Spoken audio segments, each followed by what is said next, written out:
Plus two കെമിസ്ട്രിയിലെ electro chemistry എന്ന ചാപ്റ്ററിന്റെ 11ാം ഭാഗത്തിലേക്ക് ഒരിക്കൽ കൂടി സ്വാഗതം. കഴിഞ്ഞ വീഡിയോയിൽ നമ്മൾ ഇലക്ട്രോലൈറ്റിക് സെൽസ് എന്താണെന്നും ഇലക്ട്രോളിസിസ് എന്താണെന്നും പഠിച്ചു. ഇലക്ട്രിക്കൽ എനർജി ഉപയോഗിച്ച് നോൺ സ്പോണ്ടേനിയസ് കെമിക്കൽ റിയാക്ഷൻസ് നടത്തുന്ന സെല്ലുകളെയാണ് നമ്മൾ എന്തെന്ന് വിളിക്കുന്നത്? ഇലക്ട്രോലൈറ്റിക് സെൽസ് എന്ന് വിളിക്കുന്നത്. അവിടെ നടക്കുന്ന റിയാക്ഷൻസിനെ നമ്മൾ എന്തെന്ന് വിളിക്കുന്നു? ഇലക്ട്രോളിസിസ് എന്നും വിളിക്കുന്നു. ഓക്കെ, ഇനി ഇലക്ട്രോളിസിസിന്റെ ഫലമായിട്ടുണ്ടാകുന്ന പ്രോഡക്ട്സ് ആരൊക്കെ ഉണ്ടാകും എന്നുള്ളത് എന്തിനെയൊക്കെ ആശ്രയിച്ചിരിക്കും എന്നാണ് ഈ വീഡിയോയിൽ നമ്മൾ ഡിസ്കസ് ചെയ്യുന്നത്. So products of electrolysis depends on first one, nature of the material being electrolysed. നമുക്കറിയാം, ഒരു ഇലക്ട്രോലൈറ്റിക് സെല്ലില് ഇലക്ട്രോലൈറ്റ് ഉണ്ട്, ആനോഡ് ഉണ്ട്, കാഥോഡ് ഉണ്ട്, ഇല്ലേ? അപ്പം ആരെയാണ് ഇലക്ട്രോളൈസ് ചെയ്യുന്നത് എന്നുള്ളതിനെ ആശ്രയിച്ചിരിക്കും എന്താണ് നമുക്ക് കിട്ടുന്ന പ്രോഡക്ട്സ് എന്ന്. നമുക്ക് പഠിക്കാനുള്ളത് മോൾട്ടൺ സോഡിയം ക്ലോറൈഡും അക്വസ് സോഡിയം ക്ലോറൈഡുമാണ്. അതിന്റെ രണ്ടിന്റെയും പ്രോഡക്ട്സ് ഡിഫറെന്റ് ആണ്. അപ്പൊ നമുക്കതിന്റെ കാര്യം മനസ്സിലാകും. രണ്ടാമത്തെ കാര്യം, നേച്ചർ ഓഫ് ദി ഇലക്ട്രോഡ്. അതായത് നമ്മള് പ്ലാറ്റിനം, സിൽവർ പോലെയുള്ള ഇനേർട്ട് ഇലക്ട്രോഡുകൾ ഉപയോഗിച്ച് ഇലക്ട്രോളിസിസ് നടത്തുന്നുണ്ട്. അപ്പോൾ കിട്ടുന്ന പ്രോഡക്റ്റ് ആയിരിക്കില്ല റിയാക്റ്റീവ് ഇലക്ട്രോഡുകളായ ഫോർ എക്സാമ്പിൾ സിങ്ക്, കോപ്പർ മുതലായ ഇലക്ട്രോഡുകളൊക്കെ വെച്ച് ഇലക്ട്രോളിസിസ് നടത്തുമ്പോൾ നമുക്ക് കിട്ടുന്നത്. അപ്പൊ ആ രണ്ട് കേസിലും പ്രോഡക്ട്സ് ഓഫ് ഇലക്ട്രോളിസിസ് ഡിഫറെന്റ് ആയിരിക്കും. ഇനി മൂന്നാമത്തെ case, different oxidising and reducing species present in the solution and their ഈ സീറോ വാല്യൂസ്. നമുക്കറിയാം, ഒരു ഇലക്ട്രോളിസിസ് നടക്കുമ്പോൾ അവിടെ ഡിഫറെന്റ് കാറ്റയോൺസും കാണും, ഡിഫറെന്റ് ആനയോൺസും കാണും. അപ്പൊ ഓക്സിഡേഷൻ, ആർക്ക് ഓക്സിഡേഷൻ നടക്കും, ആർക്ക് റിഡക്ഷൻ നടക്കും, അവിടെ ഒരു കോമ്പറ്റീഷൻ ആണ് നടക്കുന്നത്, അല്ലെ? അപ്പൊ ആരാണ് ഓക്സിഡൈസ് ചെയ്യപ്പെടുന്നത്, ആരാണ് റെഡ്യൂസ് ചെയ്യപ്പെടുന്നത് എന്നുള്ളത് ആര് തീരുമാനിക്കും? ആ റിയാക്ഷന്റെ ഈ സീറോ വാല്യൂ തീരുമാനിക്കും. അത് നമ്മൾ പഠിച്ചിട്ടുണ്ടല്ലേ? ലോവർ ഈ സീറോ വാല്യൂ ഉള്ളതിന് എന്ത് നടക്കും? എപ്പോഴും മറന്നു പോകരുത്, എന്താണ് നടക്കുന്നത്? ഓക്സിഡേഷൻ. ഹയർ ഈ സീറോ വാല്യൂ ഉള്ളതിന് എന്ത് നടക്കും? റിഡക്ഷൻ. ഇതിനെ അനുസരിച്ചിരിക്കും എന്താണ് നമുക്ക് ഇലക്ട്രോളിസിസിന്റെ ഫലമായിട്ട് കിട്ടുന്ന പ്രോഡക്ട്സ് എന്നുള്ളത്. ഓക്കെ, എന്നാൽ ചില ഇലക്ട്രോ കെമിക്കൽ പ്രോസസ്സ് ഉണ്ട്, അവ ഫീസിബിൾ ആണ്. ഈ സീറോ വാല്യൂസ് ഒക്കെ വെച്ച് നോക്കുമ്പോൾ അത് നടക്കാൻ സാധ്യതയുള്ളതാണ്. പക്ഷെ കൈനറ്റിക്കലി വെരി സ്ലോ റിയാക്ഷൻസ് ആയിരിക്കും. അവയുടെ റേറ്റ് ഓഫ് റിയാക്ഷൻ വളരെ കുറവായിരിക്കും. അത്തരം റിയാക്ഷൻസ് നടക്കണമെങ്കിൽ നമ്മൾ പുറമേ നിന്ന് ഒരു പൊട്ടൻഷ്യൽ കൊടുക്കണം. ആ പൊട്ടൻഷ്യലിനെ വിളിക്കുന്ന പേരാണ് ഓവർ പൊട്ടൻഷ്യൽ. എന്താണ് ഓവർ പൊട്ടൻഷ്യൽ? നമുക്കറിയാം, നമുക്കെല്ലാം പല കഴിവുകളുള്ളവരാണ്, അല്ലേ? അപ്പൊ നമ്മൾ ചില കഴിവുകൾ ചിലർ കണ്ടെത്തി അതിനെ പ്രോത്സാഹിപ്പിക്കുമ്പോൾ നമുക്ക് ആ കാര്യം ചെയ്യാൻ കുറച്ചുകൂടി ഊർജം കിട്ടും, പെട്ടെന്ന് നമ്മളത് ചെയ്യും. അതുപോലെയുള്ള റിയാക്ഷൻസ് ആണ് ഇത്തരം റിയാക്ഷൻസ്. അത് തനിയെ നടക്കാൻ വളരെ ബുദ്ധിമുട്ടാണ്. അപ്പൊ അത്തരം റിയാക്ഷൻസ് ഒരു ഇലക്ട്രോളിസിസിൽ വരുമ്പോൾ അവിടെ കിട്ടുന്ന പ്രോഡക്ട്സും ഡിഫറെന്റ് ആയിരിക്കും. അങ്ങനെ നടക്കാൻ ബുദ്ധിമുട്ടാണ്. ഈ ഫാക്ടേഴ്സ് ഒക്കെ എങ്ങനെയാണ് ഒരു ഇലക്ട്രോളിസിസിന്റെ പ്രോഡക്ട്സിനെ വ്യത്യാസപ്പെടുത്തുന്നത് നമുക്ക് നോക്കാം. 1 by 1 ആയിട്ട് നോക്കാം. ആദ്യം നമുക്ക് മോൾട്ടൺ സോഡിയം ക്ലോറൈഡിന്റെ ഇലക്ട്രോളിസിസ് പഠിക്കാം. മോൾട്ടൺ സോഡിയം ക്ലോറൈഡില് സോഡിയം ക്ലോറൈഡ് ഇങ്ങനെയാണ് കിടക്കുന്നത്, Na+ഉം Cl-ഉമായിട്ട്, അല്ലേ? അപ്പൊ ഇതിനെയാണ് നമ്മൾ ഇലക്ട്രോളിസിസിന് വിധേയമാക്കുന്നത്. അവിടെ ആനോഡും കാഥോഡും ഉണ്ട്. ആനോഡിൽ എന്താണ് നടക്കുന്നത്? ഓക്സിഡേഷൻ. കാഥോഡിലോ റിഡക്ഷൻ. അപ്പൊ ആനോഡിൽ നടക്കുന്ന റിയാക്ഷൻ എന്തായിരിക്കും? ഓക്സിഡേഷൻ. ഇവിടെ ആരാണ് ഓക്സിഡൈസ് ചെയ്യപ്പെടുന്നത്? Na+ ആണോ Cl- ആണോ? Cl-. ആ Cl- ഒരു ഇലക്ട്രോണിനെ വിട്ടുകൊടുത്ത് എന്തായിട്ട് മാറും? ഹാഫ് Cl2 ആയിട്ട് മാറും. അപ്പൊ ക്ലോറിൻ ഗ്യാസ് നമുക്ക് കിട്ടി. ഇനി കാഥോഡിൽ നടക്കുന്ന റിയാക്ഷൻ എന്തായിരിക്കും? കാഥോഡില് Na+ ഒരു ഇലക്ട്രോണിനെ സ്വീകരിച്ച് എന്തായിട്ട് മാറുന്നു? സോഡിയം മെറ്റലായിട്ട് മാറുന്നു. അപ്പൊ ആനോഡിൽ ക്ലോറിൻ ഗ്യാസും കാഥോഡിൽ സോഡിയം മെറ്റലും ഡിപ്പോസിറ്റ് ചെയ്യുന്നു. വേറെ ഒന്നും ഉണ്ടാകാനായിട്ടുള്ള ഒരു സാധ്യത അവിടെ ഇല്ല. വേറെ അയോൺസ് ഒന്നുമില്ലല്ലോ. ഓക്കെ, ഇനി അക്വസ് സോഡിയം ക്ലോറൈഡിനെ ഇലക്ട്രോളിസിസ് നടത്തിയാൽ എന്തൊക്കെയാണ് കിട്ടുന്ന പ്രോഡക്ട്സ് നോക്കാം. ഇത് എക്സാമിന് ചോദിച്ചിട്ടുണ്ട് കേട്ടോ. Write the products obtained when electrolyzing molten sodium chloride and aqueous sodium chloride. ഇതുകൊണ്ട് പഠിക്കണം. aqueous sodium chloride എടുക്കുമ്പോൾ അവിടെ സോഡിയം ക്ലോറൈഡിനെ കൂടാതെ മറ്റാരും കൂടിയുണ്ട്, വാട്ടർ കൂടിയുണ്ട്. അപ്പൊ വാട്ടറിന്റെ അയോൺസും കൂടി അവിടെ കാണും. അപ്പൊ ഇവിടെയുള്ള അയോൺസ് നമുക്ക് ആദ്യം എഴുതാം. അപ്പൊ നമുക്ക് പെട്ടെന്ന് കാര്യം മനസ്സിലാവും. Na+ ഉണ്ട്, Cl- ഉണ്ട്, H+ ഉണ്ട്, OH- ഉണ്ട്. ഇല്ലേ? നോക്കിക്കേ, different oxidising and reducing species ഇവിടെയുണ്ട്. അപ്പോൾ ഏത് റിയാക്ഷൻ നടക്കും? ആർക്കാണ് ഓക്സിഡേഷൻ, ആർക്കാണ് റിഡക്ഷൻ? ഈ മത്സരത്തിൽ ആര് ജയിക്കും, ആര് തീരുമാനിക്കും? ഈ സീറോ വാല്യൂസ് തീരുമാനിക്കും. നമുക്ക് നോക്കാം. ആദ്യം നമുക്ക് കാഥോഡിൽ നടക്കുന്ന റിയാക്ഷൻ നോക്കാം. സോ അറ്റ് കാഥോഡിൽ എന്താണ് നടക്കുന്ന റിയാക്ഷൻ? കാഥോഡില് റിഡക്ഷൻ ആണ് നടക്കുന്നത്. അപ്പൊ റിഡക്ഷൻ എന്ന് പറയുമ്പോൾ ഇവിടെ Na+ റിഡക്ഷൻ നടക്കാൻ സാധ്യതയുള്ളത് Na+നും H+നുമാണ്. Na+ ഒരു ഇലക്ട്രോണിനെ സ്വീകരിച്ച് Na സോഡിയം മെറ്റൽ ആയിട്ട് മാറുന്നു. ഈ റിയാക്ഷന്റെ E0 value is equal to എന്താണ്? -2.71 വോൾട്ട് ആണ്. ഇനി അടുത്ത സാധ്യതയുള്ള റിയാക്ഷൻ ഏതാണ്? H+ ഒരു ഇലക്ട്രോണിനെ സ്വീകരിച്ച് H2 ഗ്യാസ് ആയിട്ട് മാറും. ഈ റിയാക്ഷന്റെ E0 വാല്യൂ എന്ന് പറയുന്നത് എന്താണ്? That is equal to 0. നമ്മൾ പഠിച്ചിട്ടുണ്ട്. ഹൈഡ്രജൻ ഇലക്ട്രോഡ്, സ്റ്റാൻഡേർഡ് ഹൈഡ്രജൻ ഇലക്ട്രോഡിന്റെ ഇലക്ട്രോഡ് പൊട്ടൻഷ്യൽ വാല്യൂ എന്ന് പറയുന്നത് 0 ആണ്. ഇനി നോക്കുക, കാഥോഡിൽ റിഡക്ഷൻ ആണ് നടക്കുന്നത്. ആർക്കാണ് റിഡക്ഷൻ സംഭവിക്കുന്നത്? ലോവർ E0 വാല്യൂ ഉള്ളതിനോ ഹയർ E0 വാല്യൂ ഉള്ളതിനോ? ഹയർ E0 വാല്യൂ ഉള്ളതിന്. അപ്പൊ ഇവിടെ റിഡക്ഷൻ പ്രിഫേർഡ് റിയാക്ഷൻ എന്ന് പറയുന്നത് ഏതാണ്? സെക്കൻഡ് റിയാക്ഷൻ ആണ്. ഇനി നമുക്കറിയാം, വാട്ടറിലെ H+ ആണ് ഇലക്ട്രോണിനെ സ്വീകരിക്കുന്നത്. അതുകൊണ്ട് റിയാക്ഷനെ എങ്ങനെയാണ് നമുക്ക് എഴുതേണ്ടത്? വാട്ടർ ഒരു ഇലക്ട്രോണിനെ സ്വീകരിക്കുന്നു. So H2O accepts 1 electron to give half H2 plus OH-. ഇങ്ങനെയാണ് ഈ റിയാക്ഷനെ നമ്മൾ എഴുതുന്നത്. ഓക്കെ, ഇനി ആനോഡിൽ നടക്കുന്ന റിയാക്ഷൻ എന്താണെന്ന് നോക്കാം. ആനോഡിൽ എന്ത് നടക്കും? ഓക്സിഡേഷൻ നടക്കും. അവിടെയും രണ്ട് സാധ്യതയുണ്ട്. ക്ലോറൈഡ് അയണിനും ഹൈഡ്രോക്സൈഡ് അയണിനും ഓക്സിഡേഷൻ നടക്കാം. ആദ്യം നമുക്ക് ക്ലോറൈഡ് അയൺ എഴുതാം. സോ ക്ലോറൈഡ് അയൺ ഒരു ഇലക്ട്രോണിനെ വിട്ടുകൊടുത്ത് Cl2 plus 1 ഇലക്ട്രോൺ ആയിട്ട് മാറും. ഇനി ഈ റിയാക്ഷന്റെ E0 value is equal to 1.36 volt ആണ്. ഓക്കെ, ഇനി അടുത്തത് OH- ആണ്. OH- ആയിരിക്കും ഇലക്ട്രോണിനെ വിട്ടുകൊടുക്കുന്നത്. വാട്ടർ ആയിരിക്കും ഇലക്ട്രോണിനെ വിട്ടുകൊടുക്കുന്നത്, അല്ലെ? അങ്ങനെയാകുമ്പോൾ ആ വാട്ടറിന്റെ റിയാക്ഷൻ നമുക്ക് എഴുതാം. വാട്ടർ ഇലക്ട്രോണിനെ വിട്ടുകൊടുക്കും, ഓക്സിജനെ റിലീസ് ചെയ്യും. ഓക്സിജൻ O2 വരണമെങ്കിൽ ഇവിടെ 2H2 വരണം, അല്ലെ? അപ്പൊ ഓക്സിജനെ റിലീസ് ചെയ്ത് എത്ര ഹൈഡ്രജൻ ഉണ്ട്? 4H+ നമുക്ക് എഴുതാവുന്നതേ ഉള്ളൂ. 4H+ plus 4 electron. കാരണം 4H+ ഉണ്ടായപ്പോൾ 4 ഇലക്ട്രോൺ വന്നു. Here the E0 value is equal to 1.23 watt. അതിനോടിൽ ഓക്സിഡേഷൻ ആണ്. ഓക്സിഡേഷൻ ആർക്കാണ് നടക്കുന്നത്? ലോവർ E0 വാല്യൂ ഉള്ളതിനാണോ ഹയർ E0 വാല്യൂ ഉള്ളതിനാണോ? ലോവർ E0 വാല്യൂ ഉള്ളതിനാണ്. അങ്ങനെ നോക്കുമ്പോൾ ഇവിടെ ആർക്കാണ്, ഏത് റിയാക്ഷൻ ആണ് പ്രിഫേർഡ്? സെക്കൻഡ് റിയാക്ഷൻ ആണ് പ്രിഫർ ചെയ്യുന്നത്. പക്ഷെ ഇവിടെ ഒരു പ്രശ്നമുണ്ട്. This reaction, even though it is feasible, it is kinetically very slow. വളരെ സ്ലോ റിയാക്ഷൻ ആണ്. അപ്പൊ നമ്മൾ എന്ത് ചെയ്യണം? ഒരു ഓവർ പൊട്ടൻഷ്യൽ കൊടുക്കണം. അപ്പൊ അങ്ങനെ റിയാക്ഷൻ നടക്കാൻ ബുദ്ധിമുട്ടാണ്. അപ്പൊ അങ്ങനെ നോക്കുമ്പോൾ ഏത് റിയാക്ഷനെ നടക്കുള്ളൂ? First reaction.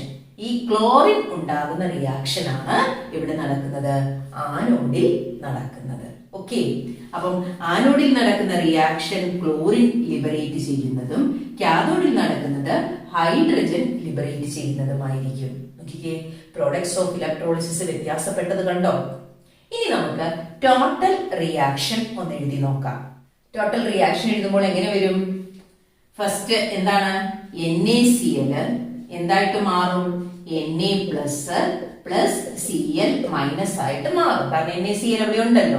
ആരുടെ പ്രസൻസില്? വാട്ടറിന്റെ പ്രസൻസില്. ഓക്കെ, അടുത്തത് കാഥോഡിൽ നടക്കുന്ന റിയാക്ഷൻ ഏതാണ്? ഇതാണ്. H2O plus electron gives half H2 plus OH minus. Okay, കാഥോഡിൽ നടക്കുന്ന റിയാക്ഷൻ. ഇനി ആനോഡിൽ നടക്കുന്ന റിയാക്ഷൻ ഏതാണ്? Cl minus. Cl minus gives half Cl2 plus 1 electron. അപ്പൊ ഈ 3 റിയാക്ഷനും കൂടി ആഡ് ചെയ്യുമ്പോൾ നമുക്ക് എന്ത് കിട്ടും? ടോട്ടൽ റിയാക്ഷൻ കിട്ടും. അപ്പൊ നോക്കിക്കേ, ശ്രദ്ധിച്ച് എഴുതണേ. ഞാൻ ഇതെല്ലാം ലെഫ്റ്റ് സൈഡും റൈറ്റ് സൈഡും ഒന്ന് ആഡ് ചെയ്യാൻ പോവാണ്. ഇവിടം വരെ ആയിരുന്നു നമ്മുടെ റിയാക്ഷൻ. നമ്മൾ ടോട്ടൽ സെൽ റിയാക്ഷൻ എഴുതിയിരിക്കുന്നതാണ്. NaCl Na പ്ലസും Cl മൈനസുമായിട്ട് മാറും. ആരുടെ പ്രസൻസിൽ? H2, in presence of H2, കാരണം അക്വസ് NaCl ആണ്. അപ്പൊ അവിടെ നടക്കുന്ന കാഥോഡിൽ നടക്കുന്ന റിയാക്ഷൻ എഴുതി, ആനോഡിൽ നടക്കുന്ന റിയാക്ഷൻ എഴുതി. ഇനി ഇതിന്റെ ലെഫ്റ്റ് സൈഡും റൈറ്റ് സൈഡും കൂടി ആഡ് ചെയ്യാൻ പോവാണ്. ആഡ് ചെയ്യുമ്പോൾ എന്തൊക്കെ കിട്ടും? NaCl പ്ലസ് ഇവിടുത്തെ ഈ Cl മൈനസും ഈ Cl മൈനസും കട്ട് ചെയ്ത് പോകും അല്ലേ? പിന്നെ എന്താകും? NaCl പ്ലസ് H2O, ഈ ഇലക്ട്രോണും കട്ട് ചെയ്ത് പോകും. H2O gives Na plus OH minus plus half H2 plus half Cl2. നോക്കിക്കേ, എന്തൊക്കെ കിട്ടും? സോഡിയം ഹൈഡ്രോക്സൈഡ് കിട്ടും. Na plus OH minus എന്താണ് കിട്ടുന്നത്? സോഡിയം ഹൈഡ്രോക്സൈഡ് കിട്ടും. പിന്നെ എന്ത് കിട്ടും? ഹൈഡ്രജൻ ഗ്യാസ് കിട്ടും, ക്ലോറിൻ ഗ്യാസും കിട്ടും. ഓക്കെ, അപ്പം ഇവിടെ കാഥോഡില് ഹൈഡ്രജൻ ഗ്യാസും ആനോഡില് ക്ലോറിൻ ഗ്യാസും കിട്ടും. നമ്മൾ ആദ്യം മോൾട്ടൺ സോഡിയം ക്ലോറൈഡിന്റെ പ്രോഡക്റ്റ് എന്തായിരുന്നു? കാഥോഡിൽ എന്തായിരുന്നു കിട്ടിയത്? സോഡിയം ആയിരുന്നു കിട്ടിയത്. ആനോഡിലോ ക്ലോറിൻ ഗ്യാസ് ആയിരുന്നു കിട്ടിയത്. വ്യത്യാസം മനസ്സിലായോ? ഇവിടെ നമുക്ക് കാഥോഡില് ഹൈഡ്രജനും ആനോഡില് ക്ലോറിനും കിട്ടി. ആനോഡിൽ രണ്ടിടത്തും ക്ലോറിനാണ് കിട്ടുന്നത്, പക്ഷെ കാഥോഡിൽ കിട്ടുന്ന വ്യത്യാസമുണ്ട്. മോൾട്ടൺ സോഡിയം ക്ലോറൈഡ് ചെയ്യുമ്പോൾ സോഡിയമാണ് കിട്ടുന്നത്, ഇവിടെ ഹൈഡ്രജൻ ആണ് കിട്ടുന്നത്. സോ പ്രോഡക്ട്സ് ഓഫ് ഇലക്ട്രോളിസിസ് ആരെയൊക്കെ ഡിപെൻഡ് ചെയ്യുന്നു?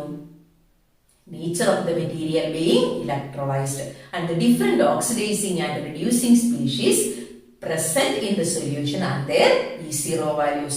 And one more, എന്തിനൊക്കെയാണ്? ഓവർ പൊട്ടൻഷ്യൽ ആവശ്യമുള്ള റിയാക്ഷൻസ് നടക്കാൻ ബുദ്ധിമുട്ടാണ്. അപ്പൊ അത്തരം റിയാക്ഷൻസ് ഒഴിവാക്കി മറ്റ് റിയാക്ഷൻസ് E0 വാല്യൂ കുറവാണെങ്കിലും E0 വാല്യൂവിൽ വ്യത്യാസമുണ്ടെങ്കിലും ആ റിയാക്ഷൻ ആയിരിക്കും നടക്കുന്നത്. ഓക്കെ, അതെല്ലാം ഈ എക്സാമ്പിളിൽ നിന്ന് മനസ്സിലായെന്ന് വിചാരിക്കുന്നു. ഇനി സൾഫ്യൂരിക് ആസിഡിന്റെ ഇലക്ട്രോളിസിസ് നമുക്ക് പഠിക്കാനുണ്ട്. സൾഫ്യൂരിക് ആസിഡിന്റെ ഇലക്ട്രോളിസിസ് നടക്കുമ്പോൾ അവിടെ ഏതൊക്കെ അയോൺസ് ഉണ്ട്? നോക്കിക്കേ, H+ അയോൺസ് ഉണ്ട്, SO4 2- അയോൺസ് ഉണ്ട്. പിന്നെ അക്വസ് മീഡിയം ആണ് എങ്കിൽ അവിടെ H+ഉം OH- ഉണ്ട്. H+ ഓൾറെഡി ഇവിടെ എഴുതിയല്ലോ, അപ്പൊ ഇവിടെ OH- അയോൺസും ഉണ്ട്. അപ്പൊ ഇവിടെ കാഥോഡിൽ നടക്കാൻ സാധ്യതയുള്ള റിയാക്ഷൻ ശ്രദ്ധിക്കണം. കാഥോഡിൽ എന്താണ് നടക്കുന്ന റിയാക്ഷൻ? എന്താണ്? റിഡക്ഷൻ ആണ്. അപ്പൊ റിഡക്ഷൻ നടക്കാൻ സാധ്യതയുള്ള ഒരേ സ്പീഷീസേ ഉള്ളൂ, H+ ഉള്ളൂ. അപ്പൊ അവിടെ നടക്കുന്ന reaction H+ + 1 electron gives half H2. വേറെ ഒരു റിയാക്ഷനുള്ള പോസിബിലിറ്റി ഇല്ല. കാഥോഡിൽ ഹൈഡ്രജൻ ആണ് റിലീസ് ചെയ്യുന്നത്. ഇനി ആനോഡിൽ നടക്കുന്ന റിയാക്ഷൻ, ആനോഡിൽ 2 ടൈപ്പ് റിയാക്ഷൻ നടക്കാം അല്ലെ? കാരണം ആനോഡിൽ സൾഫേറ്റ് അയണിനും OH- അയോണിനും ഓക്സിഡേഷൻ നടക്കാം. അപ്പം അത് ആർക്ക് നടക്കുന്നുള്ളത് E0 വാല്യൂവിനെ ഡിപ്പെൻഡ് ചെയ്തിരിക്കും.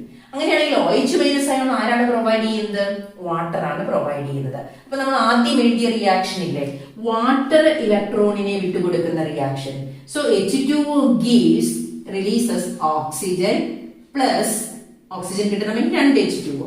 So 4H+ plus 4 electron. ഈ റിയാക്ഷൻ E0 വാല്യൂ എന്താണ്? E0 is equal to 1.23 volt. ഇത് നടക്കാൻ സാധ്യതയുള്ള ഒരു റിയാക്ഷൻ. ഇനി അടുത്ത റിയാക്ഷൻ എന്ത് ചെയ്യും? സൾഫേറ്റ് അയോൺ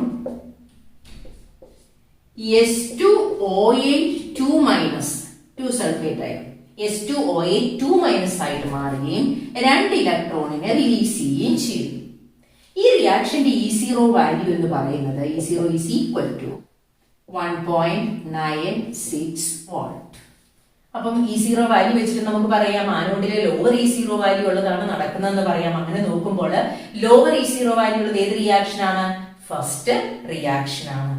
പക്ഷേ ഡൈല്യൂട്ട് സൾഫ്യൂരിക് ആസിഡിന്റെ കേസിലും കോൺസെൻട്രേറ്റഡ് സൾഫ്യൂരിക് ആസിഡിന്റെ കേസിലും നടക്കുന്ന റിയാക്ഷൻ വ്യത്യാസമുണ്ട്. In the case of dilute sulphuric acid first reaction is preferred.